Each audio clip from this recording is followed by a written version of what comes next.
Hello students, मैं अंकुश गुप्ता आपका हार्दिक स्वागत करता हूं। बेटा, ये +1 बिज़नेस का अभी तक हमने कल पढ़ा था कि एक फ़ीचर्स पढ़े थे 1% कंपनी के। तो बेटा 5-6 फ़ीचर्स बहुत होते हैं, हमने पढ़ लिए थे, फ़ीचर्स उतने ही करना, ठीक है।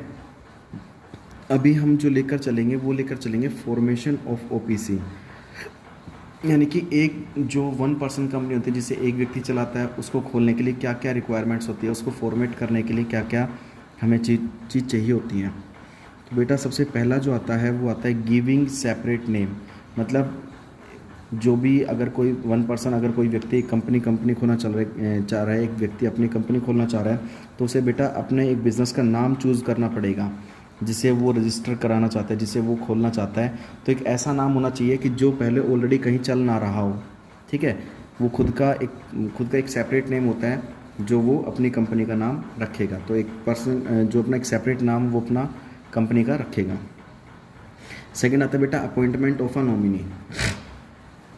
जब भी कोई एक व्यक्ति कंपनी खोलता है, 1% कंपनी खोलता है, तो बेटा वो अपने साथ एक नॉमिनी का नाम ज़रूर जोड़ेगा कि कल को मान लो उसको कुछ भी हो जाता है, उसकी डेथ हो जाती है, बीमार हो जाता है, तो उसकी कंपनी को फिर वो कौन चलाएगा, वो अपनी कंपनी को किसको हैंड ओवर करेगा, उसकी कंपनी का जो भी प्रॉफिट लॉस है वो कौन बियर करेगा। तो कहने का मतलब क्या है, वो जब भी कोई कंपनी खोलेगा तो उसके साथ साथ वो अपनी नॉमिनी का भी अपॉइंटमेंट वो ज़रूर करेगा। थर्ड आता है bearing OPC with the name. वो कह रहा है 1% कंपनी, जब हमने लिख दिया ओपीसी तो 1% कंपनी का मतलब क्या कह रहा है, 1% company is written in brackets. मतलब उसको ब्रैकेट में साफ साफ शो करना होगा कि मेरी एक खुद के अकेले व्यक्ति की ये कंपनी है जिसे मैं अकेला ही चला रहा हूँ। तो उसको बेटा अपनी कंपनी का नाम जो देना होगा 1% कंपनी यानी कि ओपीसी, उसको ब्रैकेट में लिखना होगा, ठीक है, ताकि सामने वाले व्यक्ति को पता लग जाए, गवर्नमेंट को पता लग जाए, रजिस्ट्रार को पता लग जाए कि ये 1% कंपनी है और इसे खाली एक ही व्यक्ति चला रहा है।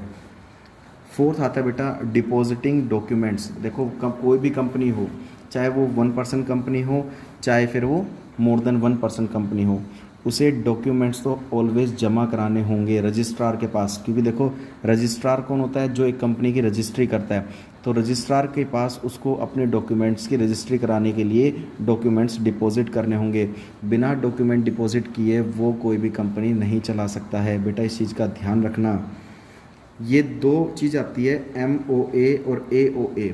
इनका इनका जो नाम है, इनकी फुल फॉर्म जो होती है बेटा वो होती है मेमोरेंडम ऑफ एसोसिएशन और आर्टिकल ऑफ एसोसिएशन। इसका एक चैप्टर भी आएगा जिसे हम बहुत अच्छे से पढ़ेंगे। तो मेमोरेंडम ऑफ एसोसिएशन और आर्टिकल ऑफ एसोसिएशन को मैं एक बार शॉर्ट फॉर्म में बता देता हूँ। मेमोरेंडम ऑफ एसोसिएशन क्या होता है बेटा, एक डॉक्यूमेंट होता है।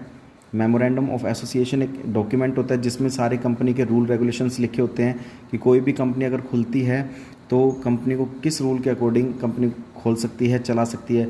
तो कहने का मतलब क्या है, मेमोरेंडम ऑफ एसोसिएशन एक ऐसा डॉक्यूमेंट होता है जिसके अंदर कंपनी से रिलेटेड सारे रूल रेगुलेशन लिखे होते हैं और कंपनी को उन रूल को फॉलो करना होता है, मैंडेटरी होता है।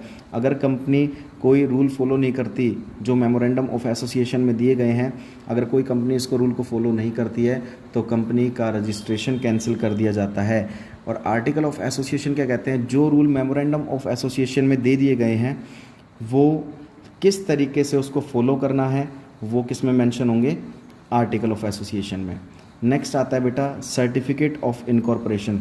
मतलब जब भी वो अपने कोई भी डॉक्यूमेंट को रजिस्टर्ड कराता है, रजिस्ट्रेशन कराता है, तो उसको एक सर्टिफिकेट इशू होता है, ठीक है। किसको, जो 1% कंपनी का जो ओनर है उसको एक सर्टिफिकेट इशू होता है कि भाई हाँ आप अपनी कंपनी को अब चला सकते हैं। नेक्स्ट आता है बेटा एडवांटेजेस क्या क्या होती है ओपीसी की। 1% कंपनी के क्या क्या बेनिफिट्स होते हैं। नंबर 1 होती है बेटा लिमिटेड लायबिलिटी।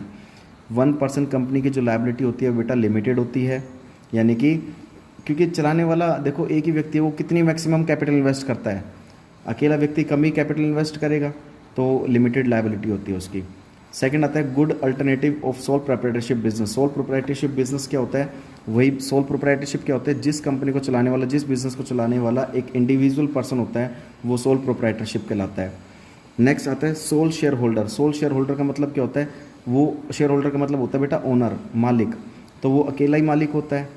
सबसे पहली बात क्या होता है, वो ओनली एक ही मालिक होता है। प्रॉफिट में भी उसका हिस्सा होगा तो अकेले का होगा, लॉस में हिस्सा होगा तो अकेले का होगा। वही डायरेक्टर है, वही प्रोड्यूसर है, वही शेयर होल्डर है, वही मैनेजर है, वही जनरल मैनेजर है, वही एम्प्लॉय है, वही एम्प्लॉयर है, वही मालिक है, वही नौकर है। एंड लास्ट आता है सोल डायरेक्टर। सोल डायरेक्टर का मतलब क्या है? वो डायरेक्टर अकेला ही व्यक्ति है, वो मतलब बिजनेस को चलाने वाला अकेला ही व्यक्ति, तो डायरेक्टर भी वही होगा। ठीक है। नेक्स्ट आता है बेटा मोर लॉजिकल। मोर लॉजिकल का मतलब क्या होता है? This form of business is more logical and it is one of the hand the drawbacks of sole proprietorship business have been removed and the other hand now there will be no needed for the formation of private company in a wrong manner. वो कहने का मतलब क्या है? ऐसा नहीं है कि अकेला व्यक्ति चला रहा है तो वो अपने तरीके से कैसे भी चला सकता है, मतलब चलाना उसको गवर्नमेंट नॉर्म्स रूल्स के अकॉर्डिंग ही चला सकता है। वो ऐसा नहीं है कि भाई अकेला चलाने वाला व्यक्ति है तो वो कैसे भी इस बिज़नेस को चला सकता है, ऐसा नहीं है। ठीक है, ये ध्यान रखना बात। ठीक है। Entry in an organisation sector, उसकी एंट्री कहाँ हो जाती है? एक सेक्टर के, यानी कि इंडस्ट्रीज़ जो एरिया है, जो भी कंपनी सेक्टर है, उसकी एंट्री तब होगी जब उसका रजिस्ट्रेशन हो जाएगा। वो कंपनी तभी चला सकता है जब उसका रजिस्ट्रेशन हो जाएगा। लिमिटेशंस क्या आते हैं? मोर फैसिलिटीज़, मोर फॉर्मेलिटीज़। देखो, चाहे बिजनेस को चलाने वाले एक व्यक्ति, चाहे एक से ज़्यादा व्यक्ति हो, जो डॉक्यूमेंट्री फॉर्मेलिटीज़ होती है, जो लीगल फॉर्मेलिटीज़ होती है, वो उसको पूरी करनी होती है। सेकंड आता है शॉर्टेज ऑफ रिसोर्सेज। देखो, यहाँ पर रिसोर्सेज की शॉर्टेज हमारे पास ज़्यादा होती है, क्योंकि कंपनी को चलाने वाले एक ही व्यक्ति है, वो कितने रिसोर्सेज लगा सकता है बिजनेस के अंदर? अकेले व्यक्ति थोड़ा ही लगा पाएगा रिसोर्सेज। और अनबैलेंस्ड डिसीजन, यहाँ पर डिसीजन जो होता है अनबैलेंस होता है, क्योंकि यहाँ पर डिसीजन ओनली एक पर्सन लेता है। अब ज़रूरी नहीं है एक पर्सन द्वारा लिया गया डिसीजन सही और सेफ हो, सही और ठीक हो, तो यहाँ पर डिसीजन भी वो कई बार गलत भी ले सकता है, क्योंकि डिसीजन यहाँ पर किसी से कंसल्ट करके नहीं लिया जाता, क्योंकि डिसीजन अकेले व्यक्ति को लेना होता है। ठीक है। तो बेटा एक नेक्स्ट ये जो आता है डिफरेंस प्राइवेट और पब्लिक कंपनी के बारे में बता चुका था आपको, इससे पहले भी डिस्कस कर चुका था, तो इसको बेटा आपको खुद पढ़ना है, अच्छे से समझना है, और ये चैप्टर बिल्कुल आपका ख़त्म हो चुका है। तो इस चैप्टर को बेटा नोटबुक में कर लेना। ठीक है। जय हिंद, जय भारत।